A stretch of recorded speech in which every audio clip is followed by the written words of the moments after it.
Let's talk about sepsis. It's one of the biggest challenges in all of modern medicine. Think of it like a runaway train, this massive, out-of-control inflammatory response that can lead to organ failure and even death. Now, one of our most powerful tools to stop that train is, believe it or not, a simple bag of intravenous fluid. But how we use that tool? Well, that's anything but simple. So today, we're going to dive deep into the incredibly complex and critical decisions behind giving fluids to patients with sepsis. To really get a sense of the stakes here, we have to start with this number. It's a range that just hangs over every single ICU. So what does it mean? Yeah, that's the mortality rate. Even with the absolute best care we have, up to 4 out of every 10 patients who develop sepsis in the ICU won't make it home. And that is exactly why every single decision, especially about something as basic as fluids, matters so much. So picture this. A patient is crashing. Their blood pressure is plummeting. Their organs are literally being starved of oxygen. What do you do, right? How do you pull them back from the brink? The answer almost always begins with a bag of IV fluid. So here's our game plan for this explainer. We'll start with what sepsis actually does to the body, then we'll talk about the role of IV fluids. After that, we'll walk through the 4 distinct phases of treatment. This is really key. We'll look at the specific tools clinicians have, and we'll wrap it all up with the main takeaway, that this is all a very delicate balancing act. First things first, let's be super clear about what we're actually fighting here. Sepsis isn't the infection itself. No, it's the body's chaotic, completely dysregulated response to an infection. It's basically a case of friendly fire on a massive body-wide scale. So what's actually going wrong inside the body? Well, imagine your entire circulatory system is just a big network of pipes. In sepsis, those pipes suddenly become super leaky, and at the same time, the whole system just expands. So your effective blood volume plummets, your blood pressure tanks, and vital oxygen just can't get to where it needs to go. And this isn't some rare thing. This happens to almost a third of all patients in the ICU. So if you've got a plumbing system that's suddenly leaky and has lost all its pressure, what's the first thing you do? You start refilling the tank, right? And that is exactly what IV fluids are for. They are the absolute cornerstone of how we start treating sepsis. And the goal, at least at first, is incredibly simple. You just pour fluid back into that leaky system. You're trying to boost the volume, which helps bring the blood pressure back up, and most importantly, it gets that life-giving oxygen flowing back to the tissues and organs before there's any irreversible damage. But here's the crucial thing. Giving fluids isn't just a one-and-done fix. It's not about just opening the floodgates and walking away. The modern way of thinking about this is as a dynamic strategy, one that changes as a patient's condition changes. And to manage that complexity, clinicians now think in 4 distinct phases.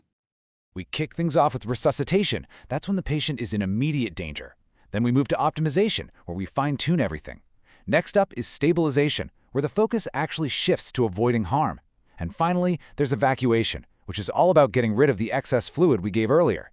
Let's break each of those down. Okay, phase 1, resuscitation. This is an all-out emergency response. The goal is simple: save a life, right now. This means giving rapid, large amounts of fluid, we call them boluses, and often pairing them with drugs called vasopressors that help squeeze the blood vessels. And you just keep going until that immediate danger has passed, or until the fluids themselves start to cause problems, like backing up into the lungs. Now this brings us to a really critical concept: fluid responsiveness. It's the key question clinicians start asking as they move out of that initial crisis phase. And the question is this: will giving this patient more fluid actually help? Or is their system basically full, meaning any more fluid is just going to leak out and cause more harm? Turns out, from the get-go, only about half of patients are actually fluid responsive. And that brings us to phase 2, optimization.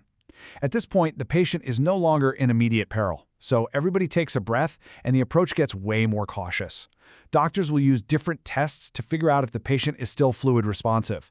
And every single decision to give more fluid becomes this careful calculation, weighing the potential benefit against the very real risks of fluid overload. In phase 3, stabilization, the mindset does a complete 180. The patient is stable. The number one goal now is to do no harm. Fluids are heavily restricted, and they're only given if there are crystal clear signs that perfusion is getting worse. See the shift? The focus is no longer on putting fluid in, but on preventing the damage that too much fluid can cause. And finally, we get to phase 4, Evacuation. A patient who survives a serious case of sepsis has often taken on liters and liters of extra fluid. They're basically waterlogged, and that can really impair organ function. So a huge part of the recovery process is actively removing all that extra fluid, usually with drugs called diuretics or water pills, or in more serious cases, with dialysis.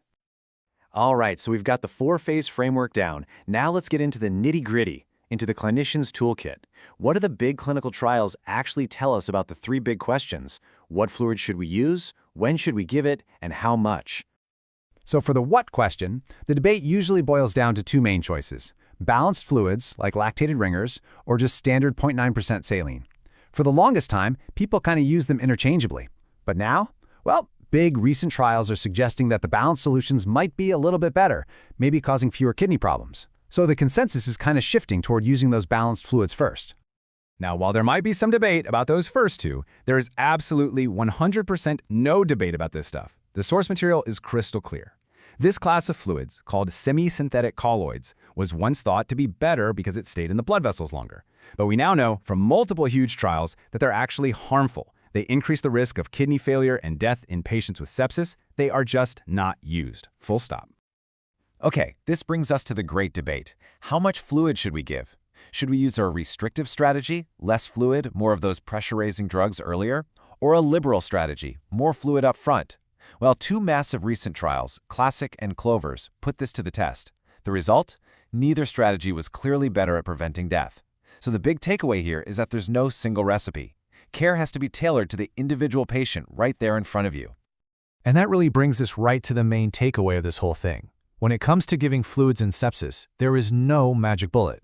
There is no one-size-fits-all protocol. It is truly a moment-to-moment, hour-to-hour balancing act. So let's just boil it all down to these key principles. You start fluids when the patient clearly needs them. You stop when the problem is fixed or when you risk causing a new one. You should probably prefer balanced solutions over simple saline. You absolutely never ever use hydroxyethyl starches.